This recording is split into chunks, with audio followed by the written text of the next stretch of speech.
क्या आपने कभी सोचा है कि एक चमकता सितारा जिनकी बातों से दुनिया प्रेरणा लेती है, असल में कितना गहरा और अंधेरा राज छिपाए हो सकता है। आज हम एक ऐसे ही चौंकाने वाले मामले पर बात करने वाले हैं जिसने पूरे देश को हिला कर रख दिया। एक ऐसा गुरु जिस पर न जाने कितने छात्र छात्राओं का भविष्य बनाने का भरोसा था, वही उनके शोषण का आरोपी निकला। जी हाँ, हम बात कर रहे हैं चैतन्यानंद सरस्वती की, एक स्वयंभू संत और मैनेजमेंट गुरु जिसकी कहानी किसी फिल्म थ्रिलर से कम नहीं है। सोचिए, एक ऐसा व्यक्ति जो खुद को प्रबंधन का गुरु कहता है, जिसके पास कथित तौर पर शिकागो यूनिवर्सिटी से MBA और PhD की डिग्री है, जिसने 28 किताबें लिखी और 143 रिसर्च पेपर पब्लिश किए। इतना ही नहीं, वो शख्स दावा करता है कि उसकी किताबों का जिक्र बराक ओबामा ने अपने चुनाव प्रचार में किया और उसकी एक किताब की प्रस्तावना स्टीव जॉब्स ने लिखी है। सुनने में कितना प्रभावशाली लगता है ना? लेकिन क्या होगा अगर मैं आपसे कहूं कि ये सारी चमक धमक सिर्फ एक धोखा है, एक ऐसा धोखा जिसके पीछे छिपा है एक घिनौना सच।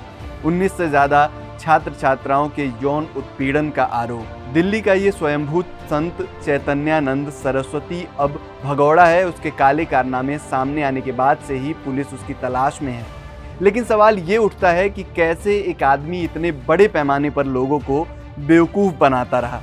कैसे उसने एक झूठी पहचान बनाकर खुद को अंतर्राष्ट्रीय ख्याति प्राप्त लेखक और एक प्रबंधन शिक्षाविद के रूप में स्थापित किया।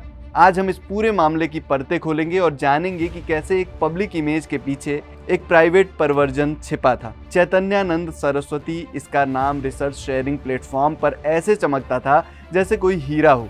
दावा था कि उसके पास university of Chicago Booth school of business से MBA और PhD की डिग्री हासिल है। इसके अलावा पोस्ट डॉक्टोरल डिग्री और DLiT की भी बात कही गई। और तो और उसने भारत और विदेश के विश्वविद्यालयों से 7 मानद DLiT की डिग्रियां मिलने का भी दावा किया। सोचिए, एक आदमी कितनी डिग्रियां समेटे हुए है। ये सारे दावे उसकी किताबों के कवर और ई-कॉमर्स प्लेटफॉर्म पर उपलब्ध हैं। उसके लेखक प्रोफाइल पर भी दोहराए गए हैं। पुलिस सूत्रों के मुताबिक ये सभी दावे संदिग्ध हैं। दिल्ली पुलिस इसकी गहनता से जांच कर रही है ताकि इन फर्जी दावों का पर्दाफाश किया जा सके। अब बात करते हैं उसकी किताबों की। अपनी किताबों के कवर पर चैतन्यानंद खुद को अंतर्राष्ट्रीय ख्याति प्राप्त लेखक बताता था, जिसने 28 किताबें और 143 रिसर्च पेपर लिखे हैं। क्या आपको लग रहा है कि कोई एक व्यक्ति इतनी सारी उच्च स्तरीय अकादमिक उपलब्धियां हासिल कर सकता है और फिर भी गुमनाम रहे? उसकी एक किताब है फॉरगेट क्लासरूम लर्निंग। इस किताब की प्रस्तावना एप्पल के फाउंडर स्टीव जॉब्स ने लिखी है। जी हाँ, आपने सही सुना। जॉब्स को इस किताब के मुख्य पृष्ठ पर यह कहते हुए कोट किया गया है कि चैतन्यानंद की किताब प्रबंधन की व्यवहारिक दुनिया के लिए एक अभूतपूर्व तैयारी और मार्गदर्शन मैनुअल है। अब आप खुद सोचिए कि स्टीव जॉब्स, जिनकी शख्सियत को दुनिया जानती है, वो अचानक दिल्ली के एक स्वयंभू गुरु की किताब की तारीफ कैसे कर सकते हैं? और क्या ऐसी किसी बात की कभी सार्वजनिक रूप से चर्चा हुई?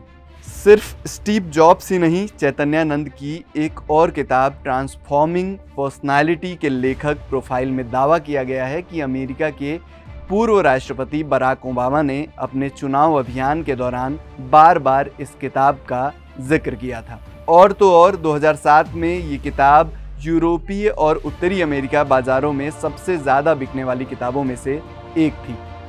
इस किताब में संयुक्त राष्ट्र के पूर्व महासचिव बान की मून का एक प्रशंसा संदेश भी शामिल है। ये दावे कितने हास्यास्पद लगते हैं। किसी एक भारतीय लेखक की किताब का जिक्र अमेरिकी राष्ट्रपति अपने चुनाव प्रचार में क्यों करेंगे, और वो भी बिना किसी बड़ी चर्चा के। उसकी किताबों के अबाउट द ऑथर सेक्शन में उसे प्रख्यात प्रोफेसर, प्रसिद्ध लेखक, वक्ता, शिक्षाविद, आध्यात्मिक दार्शनिक और परोपकारी और भारत तथा विदेश में प्रबंधन शिक्षा का एक प्रख्यात व्यक्तित्व बताया गया है। ये सब सुनकर ऐसा लगता है जैसे हम किसी सुपर हीरो की कहानी सुन रहे हैं। लेकिन पुलिस अब मानती है कि चैतन्यानंद के अकादमिक प्रोफाइल की ज़्यादातर जानकारी फर्जी है और ये कोई छोटा मोटा फ्रॉड नहीं, बल्कि एक सुनियोजित तरीके से बनाई गई झूठी पहचान है। तो आखिर ये सारी परतें कैसे उतरी? असल में चैतन्यानंद दिल्ली के वसंत कुंज स्थित Shri Sharda institute of Indian management का निदेशक था। इसी इंस्टीट्यूट की छात्राओं ने उस पर यौन उत्पीड़न के गंभीर आरोप लगाए हैं। इन आरोपों के सामने आने के बाद से ही स्वयंभू संत फरार है। पुलिस ने उसे देश छोड़कर भागने से रोकने के लिए लुकआउट सर्कुलर जारी कर दिया है। जांच में पता चला है कि चैतन्यानंद लगभग 2 दशकों से महिलाओं को परेशान कर रहा था और उस पर 2009 और 2016 में भी छेड़छाड़ के आरोप लगे थे। पुलिस अपनी जांच कर रही है और उम्मीद है कि जल्द ही चैतन्यानंद सलाखों के पीछे होगा। लेकिन तब तक हमें ये समझना होगा कि हमें अपने बच्चों और खुद को ऐसे धोखेबाजों से कैसे बचाना है। हमें हर दावे पर सवाल उठाना सीखना होगा, हर डिग्री को परखना होगा और हर गुरु के पीछे के सच को जानने की कोशिश करनी होगी।